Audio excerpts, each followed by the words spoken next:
Hey, Inebri-arts, before we get into the show today, I just wanted to talk to you about today's sponsor. So I was talking to my daughter the other day, and I asked her what the date was, and she said that time has no meaning and numbers aren't real, but that's not necessarily true as we're coming out of lockdown all over the place. And today's sponsor will help you with that. It's Vaer Watches.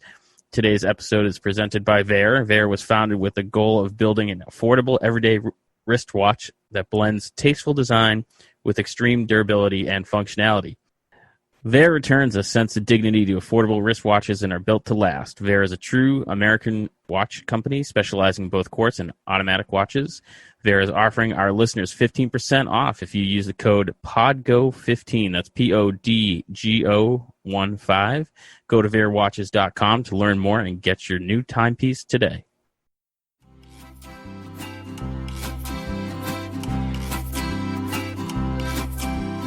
Across the line, the Gulf Stream, I've been in Tampa Bay, around the Horn, and home again, 'cause that is the sailor's way.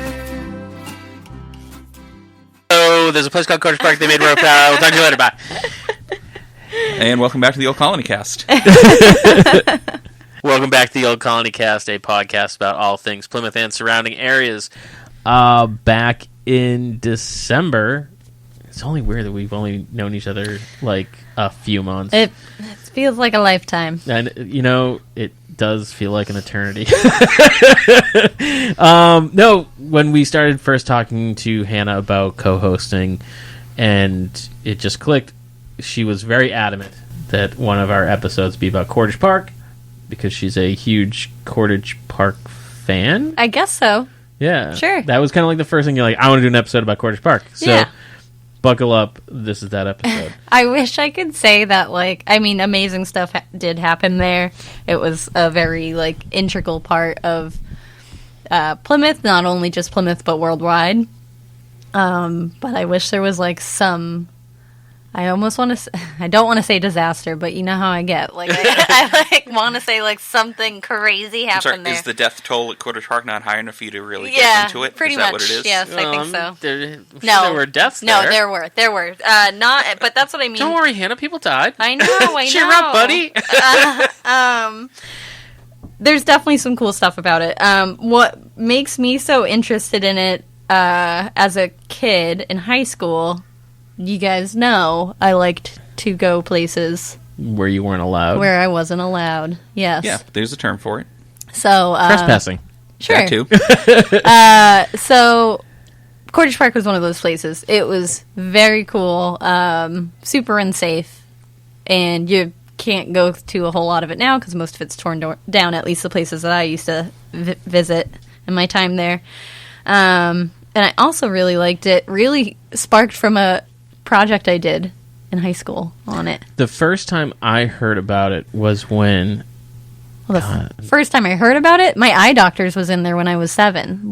Yeah, but I'm way older than you. I was trying to avoid that. No, well, comparing age marks is not like a... I could give you the year, and then that would be... Shut up. The first time I heard about it was they were trying to convert it to a shopping mall, more or less, but kind of like a boutique-y kind of thing. Right. And it just seemed like that never took off. Not entirely, but there's some businesses that have been there for a while. Yeah, there's plenty of businesses there, but not like a.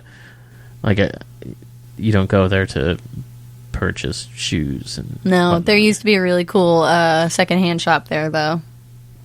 If at a time you could have purchased shoes there, well, used ones mostly. So, and there is a lot to talk about Cordage Park and what it looks like now, even versus 15 years ago to now, but. We're going to go back to the beginning, which is a long time ago. The Big Bang. Yes. And then work our way back up to Cordage Park. Okay, all right. So it starts... Buckle up, it's going to be a long one. It starts in 1824. Boren Spooner was the founder. He is actually the son of Nathaniel Spooner of the Spooner House in Plymouth. Okay, sure. You guys know that one? I actually haven't been inside the Spooner House, I don't think. I've not been inside of it, but I know of it. Yeah, it's one of those. You know it, you love it, you look at it, and then you leave it alone. And then He wanted to get in on factory business, and there was a decent plot of land that he could use. It was 45 acres. It had a really good real estate as far as where it was set up, so Plymouth Cordage Company was formed. So not Cordage Park or not Cordage Commerce Center like it's known today. Plymouth Cordage Company was the official name. So was the whole... Because at that time, like, Plymouth was kind of, like, going into, like, an industrial type of thing. Was this kind of the kicking off of that, or was that already, like... No, it was already happening. Yeah. There were smaller factories going on around the same time. I wouldn't say that Cordage Park, like, kicked off that movement. That was just, like, just in this whole area that was happening, right? There was... the Industrial Revolution, and all that stuff at one. Better ways to produce things faster. Yeah. That happened everywhere. So this guy just kind of found a perfect, I don't know, like a flush for, right? Is that a good thing in poker? Sure, yeah. I'm sick of using terms that I actually don't know what they mean. I'm like, it's like a flush. He got the gold on this one. So he started the business like outright. He didn't actually owe any money opening it. Okay. I don't exactly know how. I couldn't figure that out. I'm sure it's somewhere because the Spooners are really famous, but I don't want to say like bought it outright, but he didn't start and open with any debt. Wow, that's unusual. Yes. So it was developed and it was built with different buildings, mills for all various uses. And before we get into like what they actually did there, because we know they made rope, right? But Cordage Park did a lot more for the community than I think people know. Yeah. Because the rope was global. But what it did in Plymouth and what it made in Plymouth was very impactful. So the buildings in there are all identified by numbers and letters. So there's like Mill 3, 4, 5, 6. There's 1 and 2. I don't know why I just skipped them. But then there's also different warehouses. So like 3B, just everything's labeled. It's huge. It's 45 acres. They packed the property full of whatever they could. And there was also some different buildings for recreation for the employees. So Harris Hall. So this is used for company parties, holiday parties, dances, celebration ceremonies. It was also a cafeteria and restaurant, and it served up to 225 dinners a night in its heyday. Yeah. And almost like 1,000 meals a day. Next is the Loring Library. Obviously, it's a library for employees. It was right on site, and they also had built some homes for their employees. They're still on Spooner Street today. They are the duplexes that are like right next to each other. And I don't mean like the one part of the duplex and the other part of the duplex. I mean like there's 6. One duplex is right next to the other duplex. I mean the duplex, like there's one duplex and then there's another one like the next door over. So those were built for some employees, and they were $60, $40 a year to rent. $40 a year? A year. So, like the same price as, Plymouth rent now. Yeah, I'd love to see the escalation of how much that is now. Fish, you going to look it up? Research. So they... What year? Oh, that would have been in, like, I think in the late 1800s. Let's say 1850. Sure. So it wasn't just a factory, it was a community. Correct, yeah, and we're going to get into that even more. So, aside from those recreational buildings they had a baseball field, a bathhouse, a free medical clinic, which was huge for that time. And the reason being for all this focus on employees' well-being, like overall well-being, was because Bourne believed that happy, healthy employees worked better.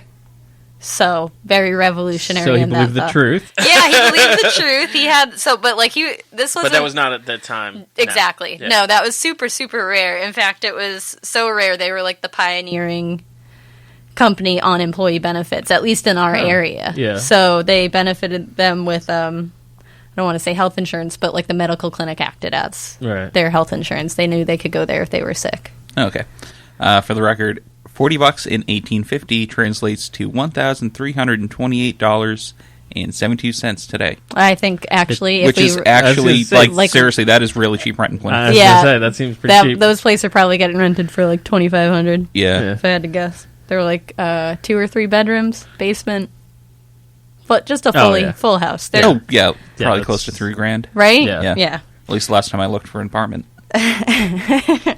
So, like I said, he was like the pioneer of that type of work ethic, or I shouldn't say work ethic, right? Or the It's kind of that the mentality Yes. of a business owner. exactly. So, in fact, it was such a revolutionary idea and such a good one that in 1904 he won, or the Cordage Company won, a gold medal at the St. Louis World's Fair for their employee benefits program. Oh, nice. Yeah, good for them.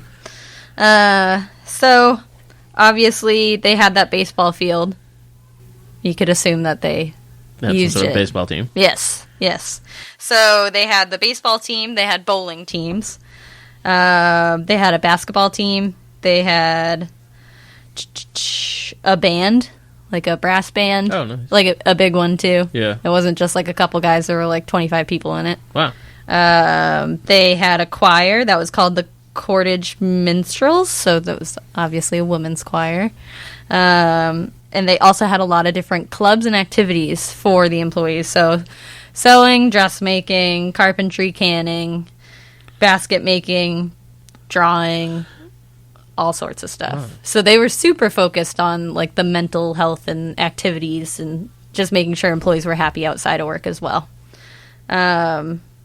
So they also had childcare benefits, so there was full-day kindergarten and daycare. Wow, that's you can't even get that now. I- At a lot of places, Right? Yeah, I can't say that was offered up for free, Yeah. but like for employees to use at whatever type of rate they had to offer, which is still really good. and it's all within 45 acres. Which Yes. is, that's huge. So, like I said, they built houses, right? But North Plymouth at the same time that Cordage Company was up and coming and growing more successful, obviously more employees started to pour in to work there. So real estate in North Plymouth and Northern Plymouth. Northern Plymouth. That's what they called it then. Don't even Ye old Northern Plymouth. don't even fact check me on it. Yeah, don't Google that. Yeah. That's just how it is. Yeah. Only people from here know. So they started building up real estate in the area. So maybe not all the houses were built specifically by the Cordage Company, but a lot of them were built for the purposes of housing employee. So it may not have been Yeah. built by Cordage, but like people who work there may have been like, well, I'm going to get an Yeah. off-campus. Yes. Yeah, off-campus housing. Yeah. Well, technically the Spooner Street ones are off campus, right? Yeah. That's like a block over. But yeah, all the houses around there, though, if you look at the dates on some of them, it's all early 1900s, late 1800s, and they were maybe not the employees were like, hey, let me develop this land, but some people back then were saying, hey, we should develop this land because all these people are coming here to Right. Yeah. work. And I mean, North Plymouth already had its little downtown area, but it just became more prominent of its own little bubble of a mini town village, as we Yeah. like to say. So it became just more, I don't know, like you could walk to everything. There's a movie theater, there's grocery stores, there's everything you needed right in North Plymouth. Including wherever you lived, most likely you lived fairly close to the Yeah, Cordage Company. If our listeners outside the Plymouth area don't know, that you have downtown Plymouth, which is very tourist, mom and pop shops like right next to each other, kind of a very, I don't want to say like city-like, but it has flavors of a city, like all Yeah. sorts of shops. And then Yeah. there's like a stretch of maybe like 4 miles, and then you get into North Plymouth, which is almost like you picked up that. Yeah, it's and moved barely it. 4 miles. Yeah, and then move that further down the street. So it's like you could, if you didn't know the area, you would think you were coming into the center of Plymouth, and then you're going to hit a long stretch of road with nothing. Yeah. And then all of a come sudden you back hit into the yeah. center of Plymouth, and Yeah. then you just hit nothing on the way to the Cape. Yeah, a lot of people think from out of town think that North Plymouth area is downtown, Right. and it's Because it's very got that feel. It is. Yes. It is Oh, a it has a downtown. downtown, yeah. It's because just that- yeah. I mean, it's centralized. It's just not. It's centralized to the North Plymouth Cordage Park Village, not to yes, Yeah. the town. yes. So it was like I just said, everything that is there wasn't necessarily first built up because of Cordage Park, but it definitely moved along development in that area.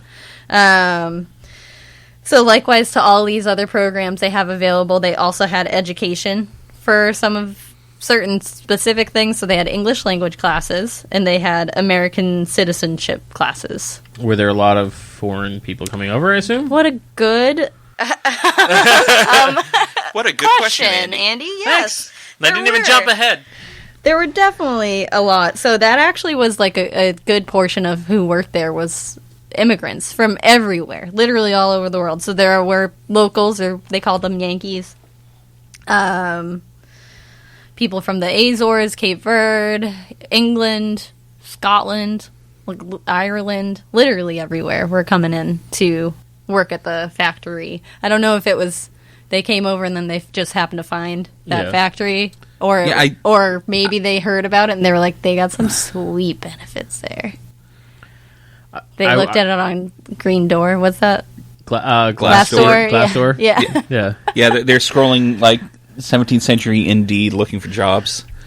But I just think a big part of the, like, at the time immigrant experience is you're probably going to end up in some kind of factory. Or warehouses because it's not super specialized work. You don't really need to, like, a super high command of the language to do it.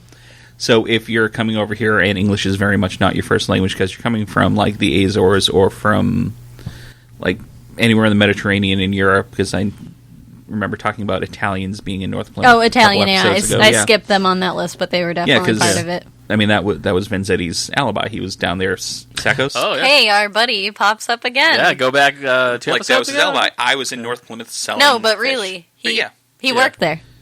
At Cordage Park? I just found out, yes. Yeah. Shut up, really? Yeah. Oh, that's cool. And when we were at the boarding house, we found out someone in the case he worked on also worked on Yeah, the the people boarding who... case. Such a small... It's a very small world at times. But the world that we're part of now is somehow, we're getting a It is- world from 100 years ago even that smaller. is... yeah, Does that make sense?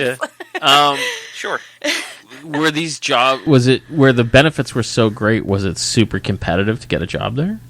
I mean, we're going to get into it right now, but the demand needed for what Cordage Company was supplying was so great that the company had the growth and the ability to open up its doors to more employees. So I don't know if it was necessarily competitive as much as they were like, We just need people. yeah. Yeah, Oh, and wow. the best way to get people in is to make it a place people want to work. Truth. So we were just talking about the employee population. So I forget what year this was in, but it was definitely in its earlier years. They had 2,000 employees there, and the Plymouth population was like minuscule. It was like 12,500 or something stupid. Yeah. Or maybe they meant North Plymouth population, because I was like, there's no way. But what's the Plymouth population now anyway? I don't know. Research? Yeah. Because I was like, Please talk among yourselves. I like to think, I always think places have crazy populations, and then I look, the U.S. is definitely very populated, but then Yeah. once I hear what the number is, I'm like, we're not even in like the billions. I thought we would be in the billions. Oh, we're barely a third of the way there. Yeah, Yeah. exactly. I'm like, we're not in a billion. We don't have a billion people here. So honestly, terrible with how many Okay, so people the, versus what's real life. Population of Plymouth, per the last census in 2018, was roughly 61,000. Yeah, so 12,500 people lived in Plymouth at the time, and 2,000 of those people worked at Cordage Company. Wow. That's crazy. I just wanted to make sure my comparison of numbers lined up. Was I'm right. like, I don't want to say 12,000. Like 1 million people work there. And there were only 3 million people in the United States Yeah, at the time. So, like I said, huge company. The demand was huge, so they obviously hired a lot of people for the time, and the setup for the actual mills and whatever the different types of buildings they had to have there in order for it to work. There's a few really big features, one of which was the rope walk. Have you guys heard of this one? No. Not in particular, but I know what it is. Yeah, so very interesting. It's a building designed to be able to pull out fiber as long as you possibly can. I'll explain how they did it in a second because it's kind of fun. And then make the yarn there. And then the yarn would get moved on to another layer of the factory, another building, and then spun into Rope. rope. Yeah, but it takes many layers of yarn. Okay. which is yarn just considered not like wool yarn. It's the yarn is what they called anything that was like a Fibrous thing. baby piece of rope. Okay. Yeah. Ropelings. Yes, little ropelings. So there were two people who had to make the yarn. There was a guy who pulled up rough sections of, or like kind of strands of the fiber, wrapped himself around it, or wrapped it around himself. That makes way more sense. He's just hugging it and you can't figure out why. He hugs it so hard and then it comes out rope and it was good. He Right. just ran around the long building for it. So the rope walk was 900 feet long in order to make 600-foot pieces of yarn. Wow. Yeah, very big. So what were these production. fibers coming from? Hemp. Okay. Yeah. All right. Mostly hemp. I Yeah. shouldn't say all hemp. So, like I said, he'd wrap it around himself, kind of hula hoop style. All right. And then as he... Was that dangerous? No. Oh, okay. No. It Like was I wasn't just sure there's like a moving part that would like catch No. and like cut him in half. I'm I not- know what you like, Hannah. No, I'm not going to He say... kind of is the moving part. Yeah. Well, that was kind of my yeah. question. There is a wheel, like a Rumpelstiltskin looking kind of wheel set up, but Yeah. that's where the yarn is fed into and comes out like a little bit more. But it wasn't going to Spun. catch and like cut him in half. No, it didn't look super dangerous. No. Okay. But what the heck do I know? So he wraps it around himself, and then as he unwinds, like spins, he was called the spinner, Okay. unwinds front to back, but as he's doing that, like twisting the fibers together into a fuller piece of yarn. Okay. And then once it goes down the line, so he makes his, I'm assuming the 600 feet is with purpose, so he goes, or the 900 feet, all like works his way to the end of the rope walk, but all the while it's getting spun Yeah. onto that wheel, and the wheel like pulls it together tight or whatever. I didn't understand the logistics of it too much, but I feel like that dude had to have some like weird inner ear problems. yeah. Very easy. So I don't know. Part of me just really wants to go find like a replica rope walk and then just send Hannah out there. just Yeah. try and do it. Because no offense, Hannah, but you're the only one of us likely to be able to run. I don't know if he was like running. I think they did it quickly, but Cordage Company had a really high standard for the quality of work they put out. And I'll let you know about that in a second. But this rope walk, just to move ahead to what it looks like now. So we have seen these buildings in our lifetime of the rope walk. Most of it's been torn down. But eventually part of that rope walk was moved over to the Mystic Seaport Museum. This was like late Okay. 1900s. So most of it was dismantled before none of us got to see the full rope walk. Yeah. And like the full scale of it. It was a very long building. So let me just make sure, because I wrote my notes in a weird order. Next they had the coal wharf, which we see today. Okay. When we go to The Stack Shack? Yeah. Yeah. So the coal wharf is literally that long building going out on the water, Oh yeah. Okay. which they made it into something else over time, but that was truly just like a docking station delivery setup for coal to come in. Yeah. I don't actually know if they sent any rope off of it. It just talked about coal. And by it, I mean the several sources I read on it. Yeah, they just talked about coal coming in, but they needed so much of it that the port was very busy, so I almost find it hard to believe that no rope was sent out on there, especially to who they sold to, which was Yeah. the Navy most of the time. So was the Navy going to get it on a train? Like, Navy's not going to pick up their own rope on a boat? I don't know. The questions to be alive, the fly on the wall, you know. So anyway, the demand for coal and the use of that wharf was so popular, it actually was in line with the busyness of Boston Harbor. Oh wow, really? Yeah. And it's much smaller. Yes. Yeah. So crazy. There was a lot of ships coming in and out of here. So there was also obviously the railroad that comes in and out to this day, except I think you guys know the railroad used to go all the way downtown. Yep. There used to be a station just a couple blocks from here. Oh, yeah. And they would send out their completed rope and shipment orders on that railway would go up to Boston or wherever else it stopped at the time. And then there was also a compressed air railway just for in the factory grounds. Like a pneumatic tube? Like a little train. Yeah. Mini, well, I shouldn't say mini, I think it was regular size, but it ran off compressed air. Oh, okay. I just had like this idea of like they stuck you in this container and you went Got sucked out What, you of know, the like at building. the bank? Yeah. It was Okay. just the rope and the supplies were used on it. Okay. Yeah. Or maybe people hitched a ride. I don't know. I'm sure people Yeah, Right? like 100%. If somebody can ride it, no matter how often you're told not to, You're going to ride you've it. ridden it. Yeah. Yeah. I mean, we've all. It's not like I've never seen people climb on the part of the forklift you're very specifically not supposed to stand on. So they also had a laboratory, and that was used to, like I said, test the quality of the rope, and also I feel like if it's a laboratory. yeah, thank you, that you can only use it to create Frankensteins. like I said, to be a fly on the wall. Some We don't- history wasn't written, you know? Look, you said they were mostly made of hemp. Yeah. Sure. So they used different machines to create different conditions of the rope could be in, and then put it under stress tests to see how long it would last under that stress. Sure. The company I work or used to work for now made stainless steel rope. Oh, cool. And that's what they do is they have like Literally, yeah. Yeah, It's they have- stress testing. It's Yeah, it's well, pretty they common have in this most- giant. Yeah. like Hey, you know what? machine that In they put it 18 whatever, I thought that was pretty ahead of its time. Oh no, it is. Right? Oh, Yeah, no, it yeah, was. yeah. We're just pointing out that like they're innovating. I'm Something just that is relating, now yeah, yeah. a Hey, I'm, industry yeah. standard. Well, yeah, Yep. I mean, like, you go into Jordan's Furniture and they got the displays everywhere.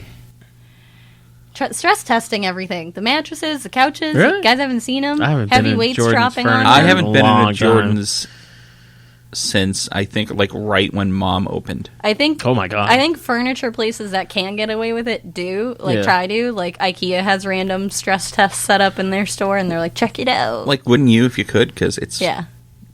anything to get people to actually like wander in. Yeah, it's true. This laboratory, I don't think was open for wandering for people. it's strictly science. Oh, So- they're lost. Science and Frankenstein monsters. Yes, so they actually started. Same thing. I don't want to say pioneering, but getting like one of the first jumps on using synthetic fibers in their rope, and creating rope with synthetic fibers. So mostly hemp, but Yeah. they had other rope too. So they had one room in the. I shouldn't even say a room. It was like a building in the factory, and I've seen it. Just for their steam engine, this thing was massive, like 2 stories tall. So one building just for a steam engine. But I don't so wanna- this is what all the coal was for. Yes, Yeah, yes, okay. and there were like different furnaces, Sure. yeah, right, set up Yeah. to throw the coal in. Like 30 of them, huge old like big iron furnaces, and then the actual engine room was like right next to it. And it wasn't an entire building, but it was a large piece of a building. Yeah. It's set up just for that, and they had to switch to this type of engine system. They used the brook that was there before. What was it? Nathaniel's Brook? Okay. Sure. I don't even know if it's there anymore, to be honest. The topography has changed so much in North Plymouth, and I don't remember a brook running through it. I was just going to ask if they're using seawater because I feel like that would be. They not- didn't. Okay. Yeah. Yeah, seawater's not Good. Right. great for that kind of thing. Yeah. because No. it's That's what salty and that was going to be my corrosive. question. Right. So they switched to that steam engine in 1867. So it wasn't honestly that long after they opened that they were like, hey, business is picking up and we have to do more. So we need Yeah. to get a different energy supply. And that energy was through belts and rigs and everything sent through the whole company. So, Oh. Well. yeah, it's literally supplied power to the whole They company. basically had their own power plant, which is not something you see in most businesses. Correct. So, with all this power, all these like huge rooms and different places of parts and pieces of this company, obviously, what they were doing it all for rope. Right. Yeah. They were like the Bubba Gump of ropes. The Bubba Gumper ropes. Yes, they had all. They did rope swings and rope, and I don't know. I can't think of the rope things. Let's try to do like the rubber gum thing. Anyway, like I was saying, Shrimp is the fruit of the sea. You can barbecue it, boil it, broil it, bake it, saute it. There's shrimp kebabs, shrimp creole, shrimp gumbo, pan fried, deep fried, stir fried. There's pineapple shrimp, lemon shrimp, coconut shrimp, pepper shrimp, shrimp soup, shrimp stew, shrimp salad, shrimp and potatoes, shrimp burger, shrimp sandwich. That's about it. So they used they didn't use they made all different kinds of ropes for all different uses. So maritime, anything boat related, big or small. Yep. They were on it. Different trades in the area that needed rope supply for whatever they were doing. Whaling, farming, military, navy specifically, and made special rope for oil drilling too. So they had their hands in all of the pots. They also made binder and twine, and their twine was so popular at the time that it was called Plymouth Cordage Company twine. Did I tell you guys this? I definitely deja vu. Yes. Yes, you remember? Was it I recorded? remember you talking about it. I don't remember exactly what you said. It's the Plymouth car style, right? Oh, That yeah, was like named the- after that. Yeah, like the Plymouth. The Plymouth car Like, yeah. was named Like, for yeah. the twine? Yes. Oh, okay. That's cool. Because they're from, like, Michigan. Yeah. Although there is a Plymouth in Michigan. They better not be. No, there's a town called Plymouth, Michigan. That's it. We're declaring war. What the right now. heck? Oh, I can't do that. Do you have how many, like, Bridgewaters I'd have to kill? This is Yeah, that's Hundreds. different. It's a Plymouth Hundreds. thing, though. Sorry. Like, I can't declare war on, like, towns with the same name. The funny thing is, I'm not sure if it's Michigan, but when you Google Plymouth Home Depot, I think the first listing you get is not Plymouth, Mass. Or Plymouth, Or the England? other, or Plymouth, Oh, wait, or is Plymouth, there Mass Home is the Depot one that there? comes. Yeah. Let me correct that. I think Plymouth, Mass is the first one that comes up. Yep. So we were constantly getting phone calls from whether it was Plymouth, Michigan, or where the other one was located. That was apropos of nothing. So That's okay. That's really far off, though. Yeah. It's not like the two Paneras in Plymouth where Right. everyone gets Minnesota. messed up with that. yeah, The second one is in Minnesota. And that's about it. and the tie into that is Oh, in Home Depot Michigan. sells rope. See, I had a tie. Yeah, there you go. Yeah. So, yeah, there is a Home Depot in Plymouth, Michigan. All right, they're not a sponsor. Stop advertising for them. Look, you may not get paid by him. So they also had the lariat rope, which was just a type of rope that they actually sold for Cowboys? no, just for everyday people like you and Oh, me. just standard. Just for Yeah. your everyday rope. lariating needs. Yeah. It was sold in general stores around town. So, big popular item, though. And it was global. Like I said, it was I don't even know if I said it, but it's the largest rope factory in the world. It had a couple different factories. One was in Canada. I think that was the first one that it actually expanded over into. Okay. And then I know at some point they expanded more south, and Haiti was another place they went to. But I don't know if Haiti happened after they actually got bought out Okay. or before. Because the wording was really weird about when I Okay. was reading about it. Well, spoilers for later on in the episode. Yeah, that's all right. Yeah, it's fine. So, between World War I and World War II, their business got insane. Right. And that's obviously where the boom of more employees came, what the need was for, and they supplied during war times. But once war times... Oh, I also should add that they received the Navy E Award. I think Okay. Excellence Award. It's like hanging up in Cordage Park. Okay. Yeah, it's right there. We could go take a look. Is it given to excellent manufacturers? Yeah, well, just for, like, assisting so much in war times. Oh, okay. Yeah. Yeah. Not that I'm sure they had a contract and got paid. Right. But, yeah, they provided... But it's like that little gold star. Yes. Thanks, buddy. Yeah, Yeah. did a great job. So, after the wars were over, World War II, decline switched. Words are hard. Demand, switched, and it went on the decline. There you go. There we go. That's my sentence. So, they switched from the big rigging ropes for boats Mm-hmm. to more bailing ropes for, farming needs and stuff. Okay. Yeah, because chips weren't really They were all gone, I heard. Yeah, I mean, they weren't. There was yes, they all sank. Yeah, I heard And all World the War ships II, were gone. Yeah. everything in the water just sank. The only one was the Mayflower, They too. they switched over to rowboats. Oh, that But one yeah, hadn't no, just existed yet. Like there's a lot. There's no real like. You don't need rigging ropes anymore. The sailing, like the Navy doesn't sail anywhere. Yeah, they were like, this They've rope got, like, is so good. Why we can never buy any more? This is tested to the fullest potential. Well, it's not just Is- that, but it's like once you're done rigging, it's like the only ropes you really need on a modern ship are basically mooring ropes, and Right. that's Yeah.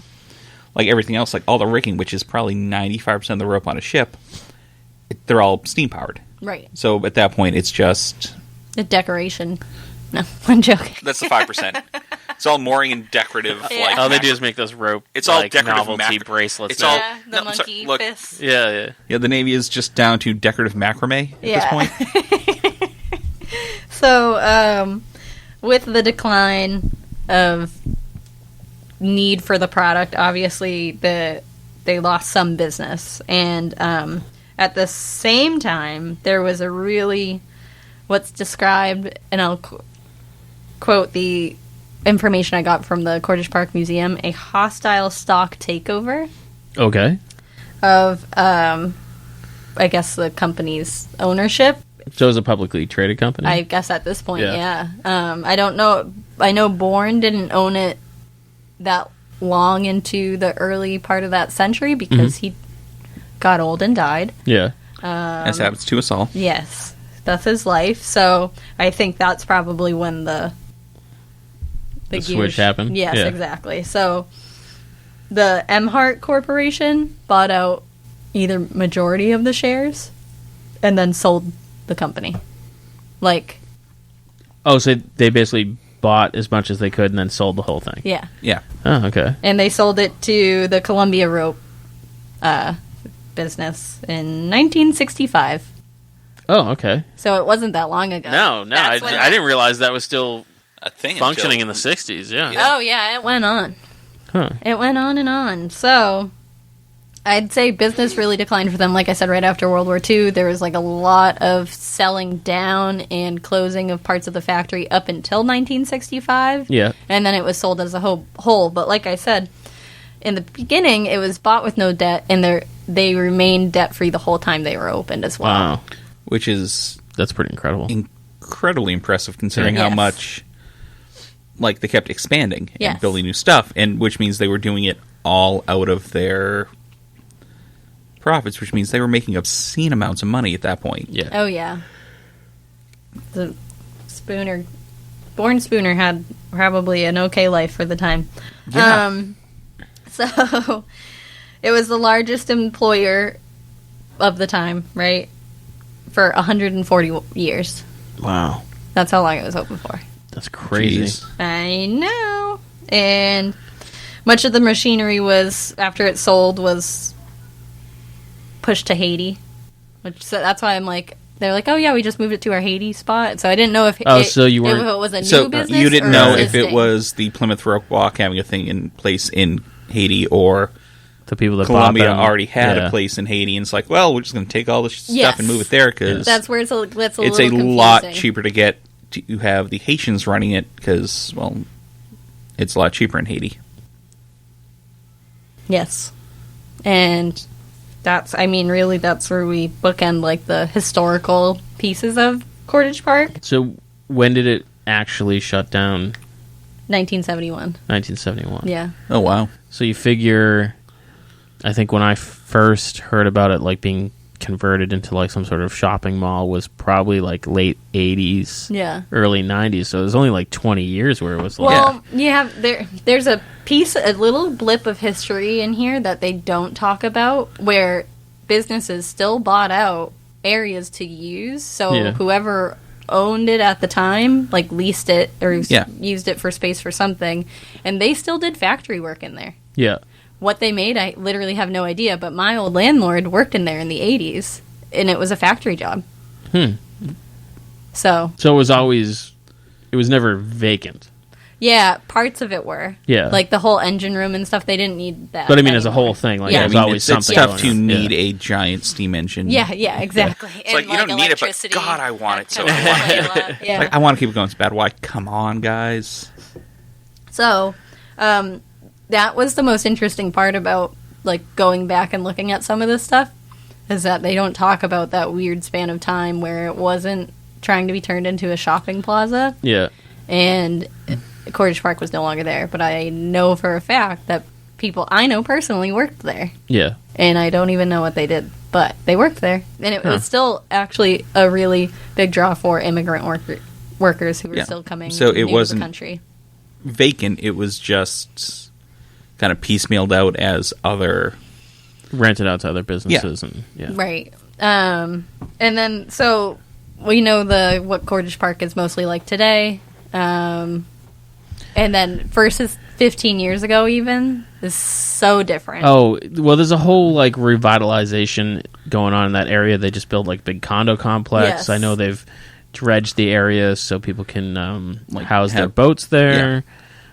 We mentioned the Stack Shack, which is an old smokestack that's still there, and they've put like a semi-permanent food truck. Yeah. Is the best way to describe it. Yeah, the stack is huge too. Quincy College is there now. It's been there for a while. That's Yeah. where Yeah. I went to school. Yeah, so there's lots of smaller businesses, Restaurants. There's a few restaurants, Couple of restaurants. The museum is open on the weekend, Saturday and Sunday, 12 to 4. It's Yeah. all volunteer. It has a lot of cool artifacts in there, and it's under like the main tower of the building on the far left. One thing I did want to bring up is the abandoned Walmart there, Yeah. Oh yeah, okay, I remember. but that was I'm torn sorry, what? down. Right? That was torn down, Yeah, a and couple they years put ago. up that's where they put the condos. Okay, so for someone who hasn't spent a ton of time in North Plymouth ever, So they, I'm sorry, what? There was a Walmart there. yeah, so like When? I think that was kind of like part of the Early like, 90s Yeah. until the Super Walmart was made, and then they At closed. Colony Place, yeah. yeah. So it's kind of like Closed a we're few going to years revitalize this area and put a Walmart here, and it was almost immediately like, we're going to move it over to the mall. So that's it. So when I was at Quincy College, we did a little day at the museum, and I got to talk to the president of the museum. I think his name is Bill Rudolph. He's still the president now. Or we were talking to him as a Yeah. class. And that Walmart came in with a bid for that space. And the Historical Society obviously played a big part in it, and Yep. they agreed and compromised. I wish you could have seen this Walmart. Maybe we can find pictures. They made it look like it was an old factory. So the way they set it up, like it was a bricked Walmart. It was a fully bricked building, except for the facade was Remember it Walmart. being there? I don't remember what it looked like. Yeah, at all. so Yeah. they tried to make it match the buildings that already existed there. That, on some level, just blows my mind, because every time I think of a Walmart, It looks like Walmart the same looks thing. like Walmart. Yeah. Yes. Like, Yeah. a big part of Walmart's branding is their image across the Yeah. board. So to find one that's like this, Yeah, but built you- up you- to look like this quaint little brick and mortar is It's weird on I, many I levels. think a Yeah. lot of companies do that. Like I know there's McDonald's Yeah. in certain areas that are historic that will change their aesthetic just to Yeah. fit. Yeah. Yeah. It was a but huge at the same time, compromise, it's a though. weird mental image to have. Oh, sure, yeah, because yeah. you're not used to seeing like ye old Walmarts. It Yeah. was, yeah. It was. They tried to make it look like it was a part of the original structures there. yeah, It's where the condos are now, and they also where I learned to drive standard in Okay, the parking lot. And then the Walmart was there maybe at tops 15 years, and that's giving. Oh, it yeah, that's I giving would- it years. Yeah, That's- I would. Have guessed 10? under 10. 10, right? And so what Walmart likes to do, and this isn't the first town they've done it in, they come in, build a spot, see how business does, and as soon as better real estate opens up, they abandon ship, And put in a bigger, better one. bigger, better one. And that's what they did in Plymouth. So they left us with that like weird building that was actually used. Wasn't it a church for a little while? No. Okay. Man, like, I don't know. It could have been. I know people actually used it to refurbish and build boats. Oh, no kidding. Yeah, after Walmart left, but it like wasn't. No one in that historical that had any historical say in what should be there. Liked it being there because Walmart Yeah. kind of well, screwed we can us just say over. because Walmart. Yeah, because Walmart. Like, Yeah. that's Yeah. literally it. Like, everyone gets it. I remember there used to be a flea market, like on the backside of Cordage Oh, Park. yeah. Yep, I used to go to that one. Yeah. And then, so where the Walmart was and where the condos are now, that was where the baseball field was. Oh, okay. Yeah. And then the rope walk ran along, like, the where the railroad is. And we know where the coal was picked up and dropped off. And then there's something else really cool that's, like, old and new versus now. It's probably not important. Either way, there's like a lot of stuff in there that's really neat, and they left a lot of like cool fixtures in the parts that you can walk around in and check out. And you could go there and probably read this episode on little cards that they have posted around. Like, You didn't have to steal them off the walls for your notes. Yeah. You could have written those. I'm written gonna that go down. put them back after this. Okay. It's just, I don't know, it's a really neat place. It still has that really old rope smell. Yes, it does. Yeah, it's got When a you go in weird there. smell, and it's like all the floors have been like repolished, but it's still like Yeah. there's still weird stains on them, Oh, and, yeah. and like discolorings where you can be like, oh, there was a wall here that is no longer here, Yeah. kind of thing, and yeah. And so obviously, like we talked about a little bit, there were probably deaths there. So likewise, there's ghost stories. So this is where Oh, we're gonna okay, end it. all right. Is this had going to to, be a I had lie, to. Hannah? No, I don't think I so. mean, yes. Yes and no. Yes, Alright. because So they're ghosts. there's but- there's a pretty popular town psychic, and I wish I could remember their name, and I'm sorry I can't. But Bill, Steve, Mitchell, No, I think it's a woman. Sylvia, Jennifer. No, either way. All right. I'll look her up after this. It's okay. If she was that psychic, she'd have called and told us her name. Oh my god. So she Wait, I'm getting a phone call. She said she felt a presence in one part of the by the end of the railroad, and this one is actually pretty recent, so it's like kind of weird to talk about. But there was someone whose like body was put there, and this was after the times of Cordage Park. Okay. But I don't know if that was actually like public knowledge, because if it was, it's pretty easy to go over and say that you're like, I sense a spirit here. Right. So Whatever.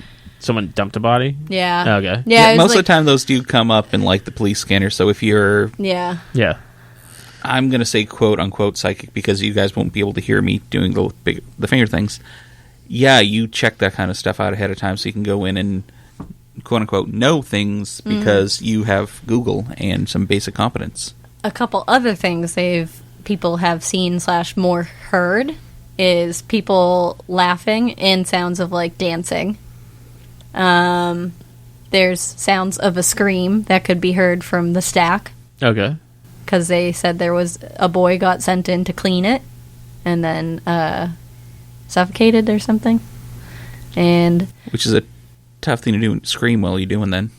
yeah, well, Yeah. he's in torment. I don't know. So Or he's a fox. yeah, there was another one that fox scream. Foxes scream. You ever heard Suffocating foxes scream? No, but if you hear a scream That- in the middle that of the was woods, just it's more a likely to be weird- a fox than a ghost. Oh, I understand I'm sorry, what you're I didn't saying. realize I needed to explain No, this it out. was your lack of segue where you're like, wow, It's hard to scream when you're suffocating, or it could be a fox. And I'm like, that it was the segue that threw I'm me. sorry, Go on, Hannah. I don't know. I've never tried to suffocate a fox. There's been sightings of a woman in Victorian dressed because era. all Yeah. ghosts All dress ghosts that way. dress. Yes. It's just what you do. You Yes. die. They immediately find you old timey gear. They Like take you- you to the old time photo. You never find ghosts who died in like the 80s. So there's no ghosts walking around there in like leg warmers. Parachute pants. Yeah. Yeah, I mean, and they're ghosts. You literally can't touch this. Oh Nope. man, that Nope, I'm was sorry. That was terrible. So a couple other things. Man, a lot that's of going people out, have too. heard music, and a lot of people chalk up what people hear in the buildings now as just to the black raspberry existing and the sound traveling. Yeah. Yeah. And it's such an old building that like you get weird acoustic. Yeah, Yeah. acoustics are weird. Well- The place is going to settle weird because it's 200 years old. Yeah, when I was going to Quincy College, one of my classes was right above the black raspberry, and it was a night class. It Oof. was So good very luck. loud. It was real good. Yeah. And then a couple other things just random to my personal life. Okay. My apartment building that I lived in for about 8 or 9 years was built specifically for people to live there, not by the Cordage Company, but it was built as a housing for Cordage Company Yep. people. And it was called the Honeymooners House, and it was for young couples to get their start and like have a smaller place and save. Nice. Yeah. And then supposedly, like, my great-great-grandmother was born there. Oh, and like the medical facility? I don't know if it was Or, a medical like- Or facility. just Your like in a house. home, because I suppose that was a thing. No, like yeah. it at the factory. Great, one of those. Just like while her mom was doing the rope walk thing? I was wrapping the rope around me and it squeezed the baby out. No clue. I don't even know if that's like real. That's just something Family my story, mom tells yeah. me that. So maybe. Well, it is a very cool place, and Yeah. like I said, it's under a lot of renovation, and you can go online and kind of see like what their plan is, and I like it because it's trying to keep the feel, but revitalize that area, which I think will be pretty awesome. For sure. Yeah, it's definitely a cool spot to check out. And it is on the water, like you can't Yeah, get closer to the water. Yeah. Yeah, it's right there. Yeah. For sure. Cool. So I think that's it. So thanks for listening. You can write in with questions, corrections, suggestions for ideas, for topics at oldcolonycast@gmail.com. You can follow us on all social medias at oldcolonycast. You can check out our brand new logo. Thanks, Donnie. It's pretty dope. I'm napping in the logo. For anyone who's questioning whether I'm passed out, I'm napping. Yeah, I'm Thanks, napping. Donnie. You're napping. I'm literally swimming in beer. Right, yeah. I'm also not a person. Yeah. No. Yeah, in real life, you're not a person. Nope. It's accurate. So yeah, check it out. Hopefully, we'll get some merch available in the future. That's the plan. But yeah, I was very, very happy with it. Very excited. Yeah, very cool. same.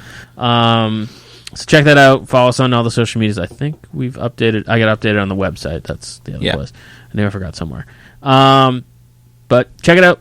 Thank you. And now we stop talking. Thanks for listening to the podcast. You can find us on all social medias at Inebri-art, except for Instagram. We're at Inebri-art6. You can email us with your questions, complaints, and whatnot at Inebri-art@yahoo.com. And if you're looking for more podcasts, you can check out the other podcasts on our network, Retro Redoctopus, America's Hometown Horror, and, of course, Bar Talk, Old Colony, and Inebri-art Podcast, the original. So check those out and subscribe and comment so we can reach more people. And thanks for listening.